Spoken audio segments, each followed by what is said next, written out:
Bonjour à tous, pour célébrer les 10 000 abonnés sur la chaîne, je vous propose aujourd'hui le récit du tome 0 de Hunter x Hunter, racontant l'enfance de Kurapika. Ce tome est exclusif au Japon, mais j'ai réussi à vous dégoter une traduction. Partons sans plus attendre vers cette nouvelle histoire et découvrons ensemble les souvenirs de Kurapika. Il y a plusieurs années, dans un lieu inconnu, nous découvrons Kurapika enfant en pleine dispute avec le chef de son village concernant une loi du clan Kuruta qui autorise les sorties vers le monde extérieur qu'une fois l'âge adulte atteint et plusieurs tests passés. On apprend donc par les habitants que Kurapika vient tous les jours voir le chef du clan pour sortir vers le monde extérieur, bien que celui-ci soit enclin aux préjugés et à la discrimination. Quitter la forêt est considéré comme un crime sans précédent. Cependant, nul ne sait la sanction qui arriverait car personne ne l'a jamais fait. Kurapika rejoint alors son ami Pyro qui essaye de le convaincre de renoncer à sortir. Mais Kurapika sait aussi que Pyro souhaite voir le monde extérieur au fond de lui. Cependant, son jeune ami a les jambes et les yeux fragiles. De plus, il ne souhaite pas causer de tort à sa famille. Kurapika fustige alors sur les lois du clan, mais Pyro lui dit que c'est sûrement à cause de leurs yeux, car le clan Kuruta serait les seuls parmi le village à avoir les pupilles écarlates quand ils sont en proie à une forte émotion. Pyro a en effet demandé des renseignements à son père, et celui-ci lui aurait répondu que la particularité du clan doit rester secrète, et c'est pour les préserver que ces lois ont été mises en place, car le monde extérieur n'est pas forcément doté de bonnes intentions. Jusqu'ici, cette forêt et les 128 membres de son clan représentaient tout pour Kurapika, jusqu'à ce qu'un jour il tombe sur une personne du monde extérieur aux abords de la forêt qui se nomme Sheila. Kurapika et Pyro l'ont trouvé écroulé sur le sol dû à une forte déshydratation et une jambe blessée. Les jeunes garçons l'ont alors aidé en lui apportant de l'eau. En échange, Sheila leur a alors offert un livre venant du monde extérieur. Pour ne pas alerter le clan, Kurapika et Pyro l'ont alors emmené dans une grotte et chaque jour en échange de nourriture, ils pouvaient en apprendre plus sur le monde extérieur, grâce au dictionnaire que Pyro a emprunté pour pouvoir traduire la langue. Kurapika et Pyro lisaient alors tous les jours le livre que Sheila leur avait offert, jusqu'à ce que celle-ci soit rétablie et décide de reprendre la route avec pour objectif la prochaine fois qu'ils se recroisent, d'être devenue une hunter professionnelle. Au fur et à mesure, Kurapika acquit une maîtrise de la langue du monde extérieur, et son désir de l'explorer ne faisait que s'accroître. Un beau jour, Kurapika débarque dans la maison du doyen, en lui demandant ce qu'il a fait du livre. Celui-ci lui répond alors qu'il le lui rendra quand il sera grand. Continuer à le lire maintenant ne ferait que le bercer d'illusions. Toutefois, il avoue que le livre a plusieurs concepts intéressants, comme la bravoure et le courage, mais que tout ceci est de la fiction et bien différent du monde réel. Kurapika lui rétorque alors que s'il a vraiment lu le livre, il ne peut ignorer les difficultés et aventures du Hunter D. Kurapika demande alors de pouvoir passer l'examen pour pouvoir aller vers le monde extérieur, et s'il échoue, plus jamais il ne parlera de sortir dans le monde. Le doyen accepte donc. L'examen étant dans une semaine, Kurapika se donne corps et âme à ses révisions.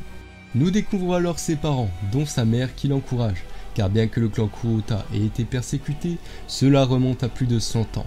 Et que seules les vieilles personnes croient encore qu'ils sont des démons. Son père quant à lui a confiance dans les capacités de son fils, mais il doute plus des personnes du monde extérieur. Le jour de l'examen est enfin arrivé. On apprend que celui-ci est constitué de 3 épreuves. La première est une épreuve de langue, et la seconde est une épreuve de culture générale sur le monde extérieur. 2 épreuves que Kurapika passe haut la main. Cependant, il reste la dernière épreuve, qui est une épreuve de maîtrise de soi. Le doyen explique alors que le secret des Kuruta doit absolument rester caché, car par le passé, le clan a subi bon nombre de persécutions et effusions de sang dues à leurs particularités. Pour que cela ne se reproduise plus, les Kuruta ne doivent donc jamais avoir les yeux écarlates. Le doyen dévoile alors une lotion qui est une expérience ratée du clan pour cacher leurs yeux. Quiconque met cette lotion se retrouve alors avec les yeux écarlates pendant 24 heures, si ceux-ci sont activés ne serait-ce qu'une fois. La dernière épreuve consiste donc à aller chercher des provisions pour le clan dans le monde extérieur sans que les yeux ne deviennent écarlates. Kurapika a alors le droit de faire le choix entre 3 adultes pour l'accompagner, mais celui-ci surprend tout le monde et décide de choisir son ami Pyro pour l'expédition. Le doyen essaye de le dissuader en lui disant qu'il faut quelqu'un de fort physiquement pour ramener les provisions, mais Kurapika rétorque qu'avec Pyro il ne regrettera rien quoi qu'il arrive. Le doyen abdique donc et donne la lotion à Pyro qui la fait tomber avant d'aller la chercher sous un meuble. Kurapika et Pierrot se mettent alors des gouttes dans les yeux avant de partir avec leur monture vers le monde extérieur. Au vu des 6 heures de route à parcourir, les deux amis décident de dormir à tour de rôle. Une fois Pierrot endormi, Kurapika se remémore le passé, et bien que Pierrot ne s'en souvienne pas, c'est de sa faute si ses jambes et ses yeux ont été fragilisés. Quand ils étaient enfants, Kurapika a chuté d'une falaise en essayant de le sauver. Pierrot est tombé aussi, et depuis ce jour, son corps ne cesse de se fragiliser. Kurapika est alors déterminé à trouver un médecin dans le monde extérieur qui puisse soigner Pierrot, pour un jour sortir à deux et voyager dans le monde extérieur. Plusieurs heures plus tard, Kurapika et Pierrot arrivent en ville. Après avoir découvert plein de nouvelles choses, ils décident alors d'aller chercher les provisions dans un grand supermarché. Pierrot révèle alors à Kurapika qu'il a travaillé longtemps pour économiser des sous dans l'attente de ce jour pour pouvoir acheter quelque chose. Pour aller au plus vite chercher les provisions, Pierrot propose alors à Kurapika de se séparer pour aller plus vite. Bien qu'hésitant au début, il finit par accepter. Seulement quelques temps plus tard, Pierrot rencontre une bande de loupards qui l'ont fait tomber et l'altercation a eu pour effet de salir la veste du chef du groupe qui demande à Pierrot de lui payer le pressing. Kurapika arrive alors et pour ne pas échouer à l'examen, contient sa colère et demande combien ils doivent lui payer. Le chef leur demande d'abord combien ils ont. Pierrot leur propose donc son argent économisé. Les loupards regardent alors les sous et renversent par terre les pièces tellement le montant est risible pour eux. Kurapika se met alors en colère, mais Pierrot intervient et s'excuse. Kurapika le suit alors. Les passants du supermarché soutiennent donc les deux amis faisant fuir les loupards. Les gens les ont alors aidés à ramasser les pièces et faire leurs courses. Une fois la tâche accomplie, les deux amis se mettent donc en route pour repartir au clan. Cependant, les loupards du supermarché leur bloquent de nouveau le passage et leur disent qu'il y a une taxe à payer pour pouvoir passer. Kurapika rétorque qu'il n'a jamais entendu parler de cette législation et de plus ils n'ont plus d'argent. Le chef du groupe leur demande alors de laisser leurs provisions et leurs montures en échange.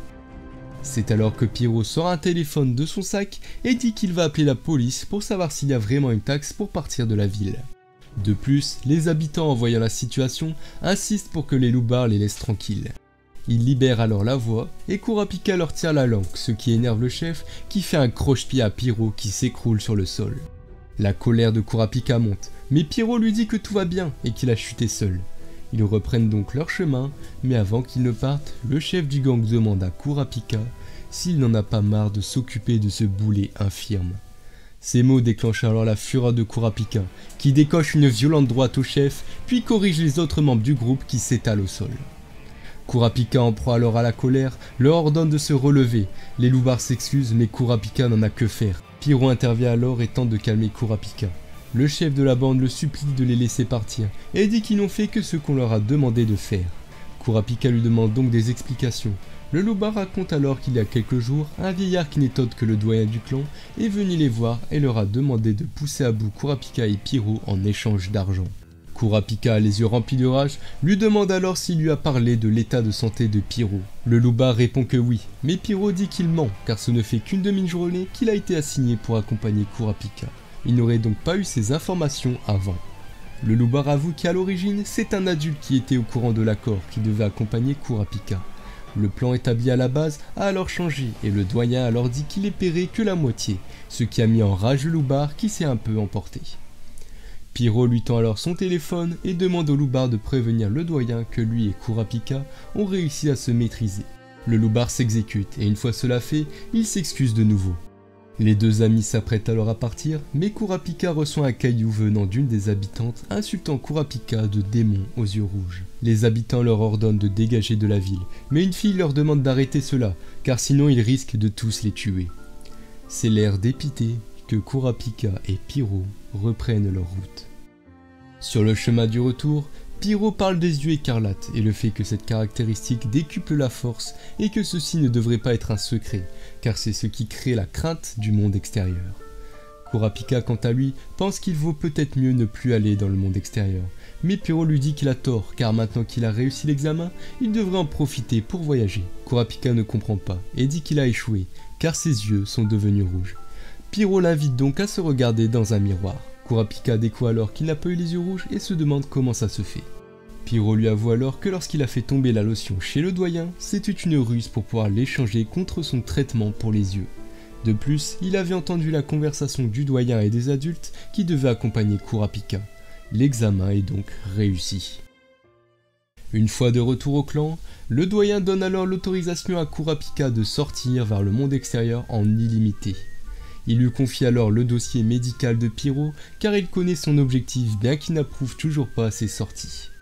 Plusieurs jours plus tard, Kurapika s'apprête de nouveau à sortir vers le monde extérieur pour trouver un traitement pour Pyro. Son meilleur ami lui dit alors que bien qu'il soit heureux qu'il fasse ça pour lui, il veut avant tout que Kurapika vive plein d'aventures comme le Hunter dit dans le livre. Pyro lui demande alors de faire la promesse de répondre oui quand il lui demandera s'il s'amusait durant son voyage. Les deux amis font alors cette promesse, puis Kurapika part alors à l'aventure en disant au revoir à sa famille et ses amis. Seulement ces au revoir se transformeront en adieu, car 6 semaines après son départ, le monde entier a appris le massacre du clan Kuruta. Cela était rapporté en ces termes. C'est une jeune femme qui s'était perdue dans la forêt qui fut à l'origine de la découverte. Les 128 villageois ont tous été sauvagement massacrés. Les membres de chaque famille ont été contraints de s'asseoir face à face. Ils ont été poignardés, mais étaient encore vivants avant d'être décapités. Les yeux de tous les membres de sang pur du clan ont été arrachés. Les étrangers mariés aux membres du clan ont encore leurs yeux, mais leurs corps trahissent beaucoup plus de traces de sévices. À partir de ce constat, l'hypothèse la plus plausible est que les meurtriers ont sans doute attaqué les hommes du clan de l'extérieur dans le but de provoquer la colère des membres du clan Kuruta, afin que la colère et la douleur rendent leurs yeux rouges. Puis ils ont été décapités les uns après les autres. On dit que, activés par la rage, les yeux écarlates du clan Kuruta sont d'un rouge des plus éclatants, et qu'ils se vendent très cher au marché noir. Même les corps des enfants contiennent des traces de sévices abominables. On pense que les coupables les ont utilisés pour pousser les yeux des parents à devenir rouges. À côté des corps des victimes, un message en provenance des auteurs du massacre a été trouvé. Celui-ci dit « Nous acceptons tout, alors ne vous avisez plus de nous reprendre quoi que ce soit. » C'est déjà la fin des mémoires de Kurapika. N'hésitez pas à me dire ce que vous en avez pensé dans les commentaires. D'ailleurs, je vous remercie du soutien que vous apportez à la chaîne. Ne vous inquiétez pas, on se retrouve très bientôt pour la suite de l'arc de la guerre de succession. Sur ce, portez-vous bien.